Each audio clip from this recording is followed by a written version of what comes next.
Bismillahirrahmanirrahim. Assalamualaikum warahmatullahi wabarakatuh. Izin memperkenalkan diri, nama saya Edah dengan NIM 2015213. Saya dari jurusan Bimbingan Konseling Islam kelas 3A, Fakultas Dakwah, Universitas Islam Negeri Sultan Maulana Hasanuddin Banten. Nah, dalam kesempatan ini saya akan menjelaskan mengenai beberapa teknik umum konseling. Namun, sebelum saya menjelaskan beberapa teknik umum konseling, di sini saya akan menjelaskan terlebih dahulu apa itu konseling. Jadi, konseling itu adalah sebuah proses pemberian bantuan yang dilakukan oleh tenaga ahli atau konselor yang profesional kepada konseli, baik itu secara individu maupun kelompok yang bertujuan untuk mengentaskan masalah si konseli. Nah, selanjutnya setelah kita mengetahui apa itu konseling, maka di sini saya akan menjelaskan apa itu konseling individual. Jadi, konseling individual itu adalah sebuah proses pemberian bantuan yang dilakukan oleh konselor yang profesional kepada konseli secara face to face. Nah, kemudian pada saat proses konseling ada beberapa hal yang harus diperhatikan oleh seorang konselor. Di antaranya yaitu 1. Menata ruangan. Di sini ruangan konselor itu harus sangat-sangat diperhatikan, karena ketika ruangan itu nyaman, ketika ruangan itu tentram dan bisa dikatakan strategis, maka si konselor pun akan nyaman dan mudah untuk mengungkapkan apa yang menjadi masalahnya. Yang kedua yaitu cara duduk konselor. Jadi, cara duduk konselor pun di sini sangat diperhatikan, karena ketika konselor itu duduk berleha-leha, bersantai-santai, maka otomatis mencerminkan bahwa si konselor itu tidak profesional. Selanjutnya yang ketiga yaitu jarak duduk antara konseli dan konselor. Jarak duduk antara konseli dan konselor itu tidak boleh terlalu jauh dan tidak boleh terlalu dekat. Yang keempat yaitu senyum konselor. Nah, senyum konselor itu ketika dalam proses konseling sangat diperhatikan, karena ketika konselor senyumnya seolah menyindir atau terpaksa, maka si konselor pun akan beranggapan bahwa dia itu seolah-olah tidak diperhatikan, jadi dia tidak nyaman dalam proses konselingnya. Selanjutnya yaitu yang kelima, ada pandangan konselor. Nah, pandangan konselor ini ketika proses konseling berlangsung harus sangat-sangat diperhatikan. Si konselor itu harus benar-benar memperhatikan konseli, agar si konseli merasa bahwa dirinya itu sangat-sangat diperhatikan, agar proses komunikasi dalam konseling ini berjalan dengan lancar.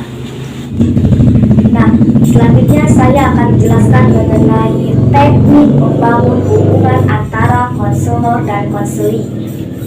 Di sini ada yang namanya penstrukturan.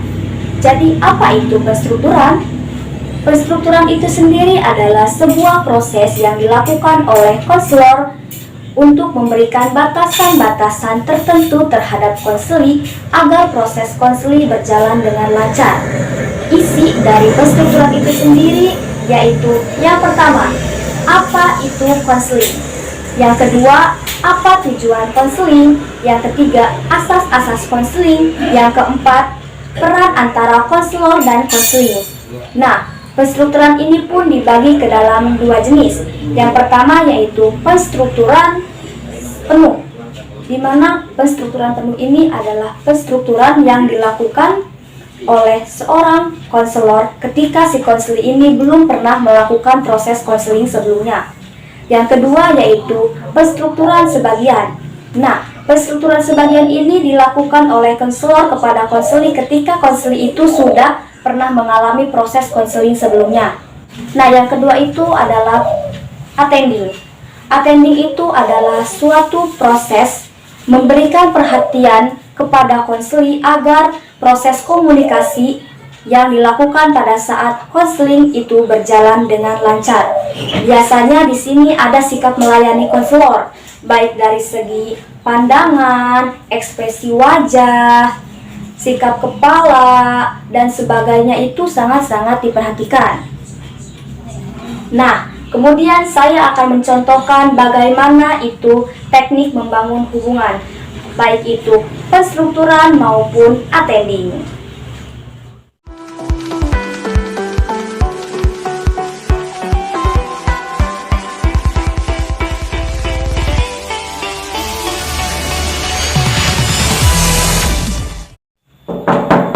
Assalamualaikum. Waalaikumsalam. Iya, silakan masuk.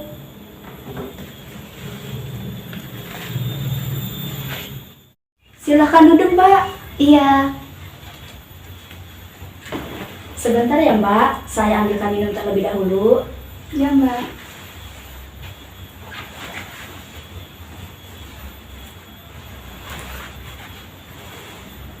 Ini, Mbak, diminum terlebih dahulu. Siapa tahu Mbak haus. Makasih ya Mbak, saya minum Iya, dulu. sama-sama, Mbak.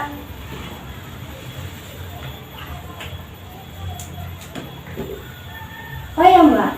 Ngomong-ngomong, Mbak dari mana? Dari Sumatera Mbak. Wah, jauh sekali. Mbak tahu saya dari siapa? Dari teman saya Mbak. Oh, dari teman Mbak. Oh ya, Mbak. Terima kasih ya sebelumnya sudah jauh-jauh ke sini. Iya Mbak, sama-sama. Baik, Mbak. Sebelum kita memulai proses konseling, alangkah baiknya di sini kita berkenalan terlebih dahulu agar kita mengenal satu sama lain. Nah, perkenalkan, nama saya Eda. Mbak bisa panggil saya dengan sebutan Mbak Eda atau Ibu Eda. Oh ya, nama Mbak siapa ya, Mbak? Nama saya Sri Puri Rahayu. Oh ya, Mbak lebih senang saya panggil siapa? Panggil aja Mbak Ayu. Oh, baik Mbak Ayu. Nah, mohon maaf ya Mbak sebelumnya. Bagaimana nih kabar Mbak sekarang? Kurang baik Mbak. Oh, baik-baik. Nanti ya Mbak, kita bahas setelah ini. Oh ya Mbak, sebelumnya mohon maaf ya. Saya ingin bertanya, apakah sebelumnya Mbak sudah pernah melakukan proses konseling? Belum pernah Mbak. Nah, baik. Karena Mbak belum pernah mengalami proses konseling sebelumnya, jadi saya di sini akan menjelaskan apa itu konseling terlebih dahulu. Jadi, konseling itu adalah sebuah proses pemberian bantuan yang dilakukan oleh tenaga profesional atau konselor profesional kepada konseli, baik itu secara individu maupun kelompok. Nah, tujuannya itu untuk membantu mengentaskan masalah konseli. Nah, kemudian konseli ini, dalam proses konseli ini ada beberapa asas, diantaranya asas kerahasiaan. Nah, dalam asas kerahasiaan ini adalah asas yang sangat penting dalam proses konseling, karena seorang konselor itu tidak boleh menceritakan masalah konseli kepada siapapun. Yang kedua itu ada yang namanya asas kesukarelaan. Nah, jadi di sini Mbak konseli itu harus sukarela menceritakan semua masalah Mbak kepada konselor. Begitupun konselor harus bersukarela mendengarkan semua permasalahan dari konseli. Nah, yang ketiga itu ada yang namanya asas keterbukaan. Jadi di sini Mbak itu harus secara terang-terangan menyampaikan semua permasalahan Mbak agar proses konseling ini berjalan dengan lancar. Di sini ketika adanya saya selaku konselor dan Mbak selaku konseli itu dinamakan yang namanya konseling. Baik Mbak, biasanya saya ini melakukan proses bimbingan konseling itu 1,5 jam atau setara dengan 90 menit. Sejauh ini apakah Mbak sudah paham? Iya Mbak, sangat paham. Apakah proses konseling ini akan berlanjut Mbak? Iya Mbak. Nah, terima kasih Mbak sudah mempercayai saya. Iya, sama-sama Mbak.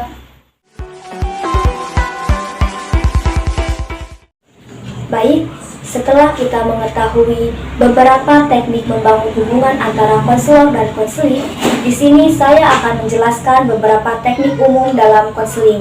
Nah, yang pertama yang akan saya jelaskan yaitu open question, yang kedua yaitu closed question, dan yang ketiga yaitu dorongan minimal. Yang pertama itu adalah open question. Jadi, open question itu sendiri adalah pertanyaan terbuka yang ditanyakan oleh seorang konselor kepada konseli untuk membuka pertanyaan, untuk memunculkan pertanyaan-pertanyaan baru dari klien. Nah, contoh dari open question ini bisa seperti ini. Bagaimana perasaan Mbak ketika suami Mbak menikah dengan orang lain di belakang Mbak? Nah, yang kedua itu adalah closed question. Closed question itu sendiri adalah pertanyaan-pertanyaan yang biasanya sering dijawab singkat oleh seorang konseli. Biasanya bentuk jawaban konseli ini iya atau tidak, setuju atau tidak. Contohnya seperti ini.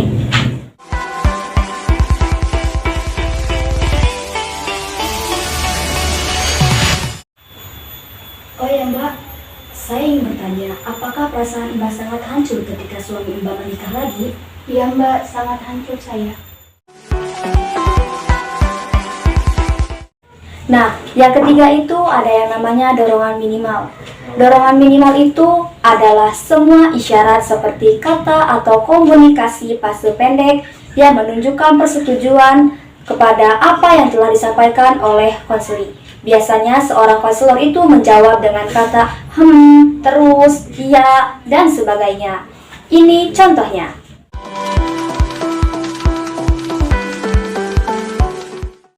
Saya kehilangan segalanya. Orang tua, suami, harta, dan anak saya. Terus Mbak?